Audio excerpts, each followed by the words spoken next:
esperas interminables. Non podemos agardar máis de 30 días sin vivir pegados a un teléfono porque a aplicación non funciona. Exiximos un acceso áxil, humano e eficiente. A saúde non entende de colapsos. Exiximos centros de urxencia que funcionen. A saturación do PAC e das urxencias hospitalarias é a consecuencia directa de non coidar a base do sistema.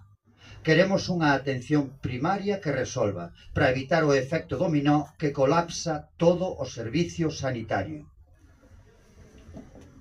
Exiximos especial atención á saúde mental e ás persoas maiores. Como sociedade somos cada vez máis conscientes da importancia da saúde mental.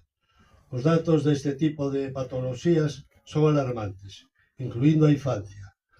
Unha atención de calidade e temperá é fundamental para que os pacientes teñan a atención necesaria para poder ser ben atendidos e tratados. Pese a isto, as listas de espera fanse inasumibles. Non pode ser que unha primeira cita cun psicólogo ou psiquiatra tarde máis dun ano, porque ademais de afectar claramente o estado dos pacientes e a súa evolución, en moitos casos, poñen en risco as súas vidas.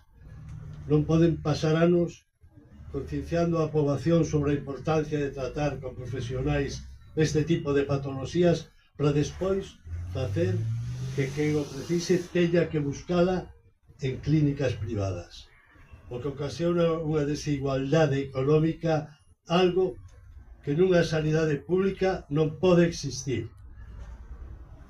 Todas e todos temos que ter os mesmos dereitos a ser atendidos con dignidade e calidade.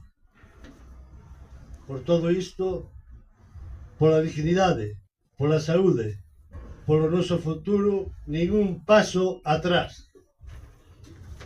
Defendamos a nosa sanidade pública, porque así defendemos o dereito á vida. E non se escoita.